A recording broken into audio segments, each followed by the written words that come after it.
What's up, everybody? Welcome back to my channel. So originally I wanted to talk about this whole Meg Thee Stallion and Tory Lanez situation, and if you don't know what happened, basically he shot her for no apparent reason and she tried to protect him. And because of people's reactions, particularly these ignorant crusty black dudes who want to call her a rat and a snitch and saying she's not living by street code and all this other dumb stuff, I was going to make a video about this encounter and what it represents as far as black men not protecting and believing black women. But obviously these dudes are trash. This whole situation is trash, and it just highlights what black women have been saying since forever. But I'm not here right now to talk to black men, because too often do we tell them what we need to feel loved and appreciated and respected, and they still don't. Yet many of us go out of our way to make sure they're good, whether they ask us to or not. I've been through enough to be convinced that if a black man wants to know how to properly love and protect a black woman, he'll put in the effort in doing so. He'll ask, he'll try, he won't just sit back and wait and just assume you're good. He'll make sure of it. But like I said, I'm not here to talk to the black men. I'm here to talk to my fellow black women, because y'all know y'all my favorite things on this planet, right? And because I love y'all so much, I love you enough to tell you the truth. And it might hurt a little, it might sound mean, it might even sound like I'm victim blaming, but nah. I'm here to give you guys some tough love, and it's desperately needed, and I feel like I'm not hearing it anywhere else. So black women,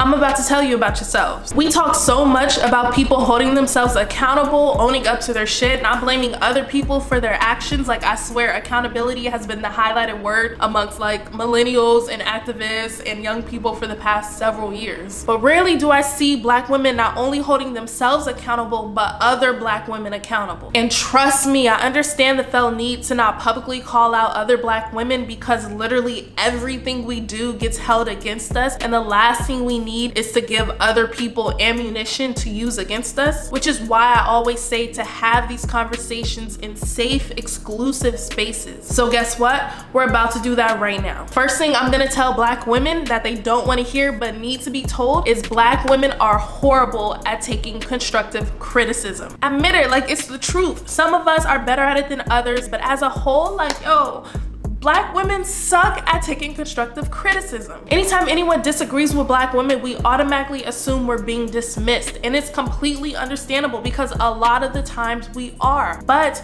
we need to take the time to actually think about the situation and take some emotion out of it and have a purely logical conversation. Growing up in a black family, like, you can't argue with moms, you can't disagree with moms, you can't tell them that they're wrong, you can't point out no type of flaws, and husbands will only go so far in these arguments because it's just not worth it. Like, that shit is toxic as fuck. Black women, I know y'all are smart, but you need to accept that you're not always right. Sometimes you are wrong, and when somebody tells you that you're wrong or criticizes you or gives you constructive criticism, doesn't always mean it's an attack on you as a black woman. And honestly, I think this is one of the reasons why black men struggle with communicating with black women. We need to be more accepting of criticism or constructive criticism so that they can understand that telling us when we're wrong is a part of loving us. It's needed for growth. And on top of that, we talk about male egos, we talk about men being fragile, and we stand strong by that. But when the tables are turned,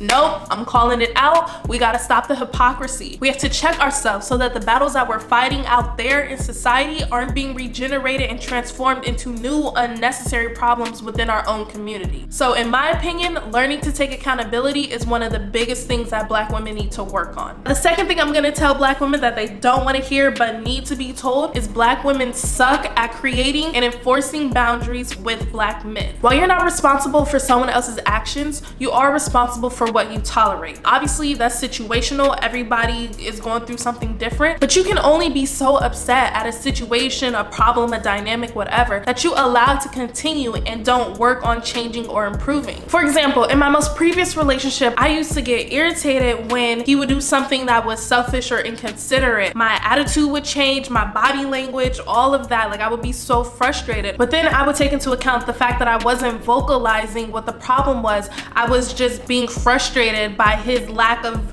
intuitively knowing what the problem was. At the end of the day, it wasn't about what he was doing on my part, it was about how I was reacting to it. So while you have all the right in the world to feel a type of way about something that someone has done to you, you have to make it known, you have to vocalize it, and you have to set a boundary for what is okay and what isn't okay as far as how someone treats you. Because if you don't, how is someone gonna know? How are they going to learn? And us Black women love our body language. We love the eye rolls, we love the silent treatment, and we love the look. But at the end of the day, you have to take accountability in properly communicating your boundaries. Sometimes you gotta talk to them like adults, but you gotta explain it to them like kids, because they're not gonna get it the first time around. They might continue to not understand it, they might not get it, and sometimes they might choose to not understand because at the end of the day, they don't really care that much. And that's where adjustments need to be made, because once you vocalize your boundaries and made it clear what is not okay, and they continue to not only cross that line, but consistently cross it, tiptoe, two-step,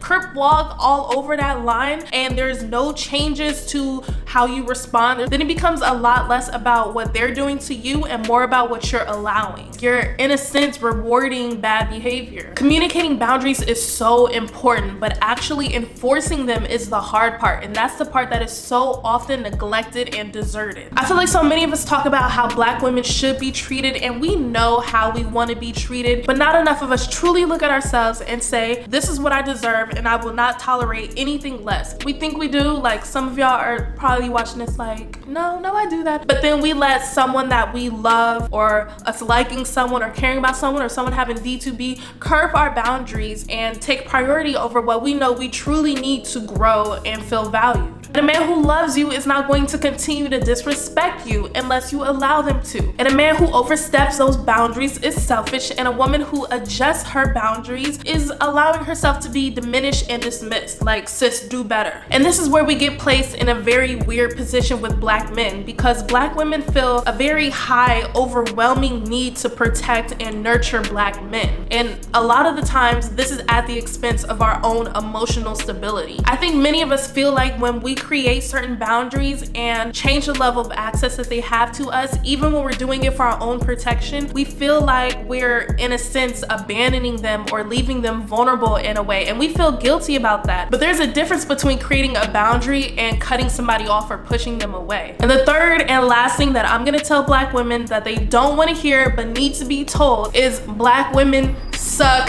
at putting themselves first. We've heard it a million times, but I'm gonna say it again. Girl, you got to prioritize yourself. Black women have proven to be strong for so many other people, for Black men, for women's rights, for the LGBTQ community. No one is more outspoken than Black women, no one is quicker to action, and no one has to carry the weight or the burden of knowing that they can do things by themselves, not necessarily because they have to or they want to, but because so often no one has Black women's backs the way that we truly need them to. So we put ourselves in a position to not be vulnerable in that way. And I feel like that's where the whole I'm independent, I don't need no man trope or ideology comes from. And ladies, that's something that we need to talk about too, but later.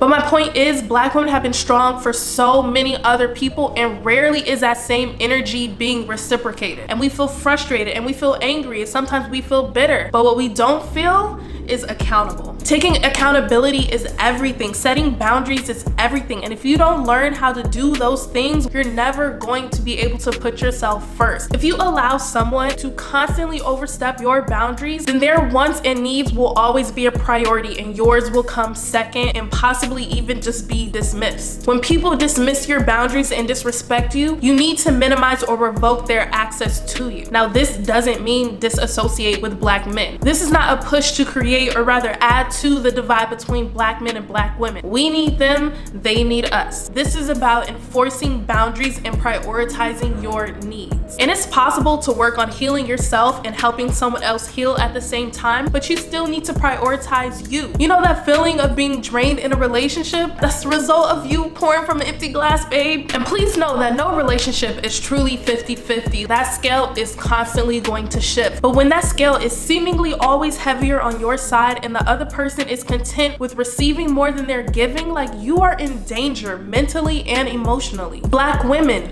you are doing a disservice to yourself. And like I said, we feel a strong obligation to nurture and protect Black men. But if you don't lay down those boundaries and learn how to put yourself first, you're actually doing a disservice to Black men as well. You are subconsciously teaching them that it is okay for them to always put their needs before your own. You're subliminally saying, I can handle me and you, so don't worry about it. And that tells them that they can or don't have to worry about working on themselves by themselves, and they cannot grow like that. This is what we mean by radical self-love. This is self-preservation. And the idea of putting yourself first might not seem that radical or that difficult, but it is so hard for Black women. When you look deep into your relationships and you find yourself constantly putting them first, constantly letting their actions and words overpower you, constantly being overlooked and talked down to, constantly having your boundaries undervalued, then guess what? This is a radical act. And trust me, I'm not just talking, I'm speaking from experience. So those are the 3 things that I feel Black women need to work on most: accountability, enforcing boundaries, and prioritizing themselves. Let me know what you guys think. Let me know if you feel like there's something that I should have touched on more. I definitely want to get some feedback on this one because I've just been thinking about this and thinking about my life and my relationships a lot lately. I mean, I'm at home